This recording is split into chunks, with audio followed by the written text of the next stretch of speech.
అందరికీ కుండలో దమ్ పెట్టుకొని చికెన్ కర్రీని ప్రిపేర్ చేసుకుందామా. ముందుగా దీనికోసం కేజీ చికెన్లో ఉప్పు, ధనియాల పొడి, గరం మసాలా, చిటికెడంతా మిరియాల పొడి వేసేసుకొని దీంట్లోనే కొద్దిగా నూనెను కూడా యాడ్ చేసేసుకొని కొద్దిగా కొత్తిమీరను కూడా జల్లేసుకొని బాగా మిక్స్ చేసేసుకొని దీన్ని అరగంట పాటు పక్కన పెట్టేసుకోవాలి.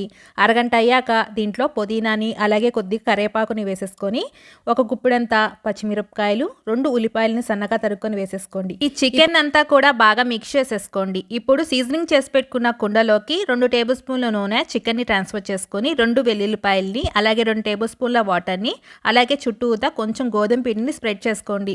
ఇలా చేసుకోవడం వలన దమ్ పెట్టుకునేటప్పుడు ఎయిర్ అనేది బయటకు పోకుండా ఉంటుందండి. మూత పెట్టి కూడా కవర్ చేసేసి స్టవ్ వెలిగించుకు స్టవ్ మీద సిమ్లో పెట్టి అరగంట పాటు ఉడికించేసుకోవాలి. అరగంట అయ్యాక 10 నిమిషాల పాటు వదిలేసి తర్వాత మనం ఒక పక్క నుంచి తీసేసుకుంటే ఎంతో టేస్టీగా ఉండే చికెన్ కర్రీ అనేది ప్రిపేర్ అయిపోతుందండి. చాలా సాఫ్ట్గా చాలా బాగుంటుంది. ఇలా ఒకసారి ట్రై చేసి ఎలా వచ్చిందో కామెంట్ చేయండి.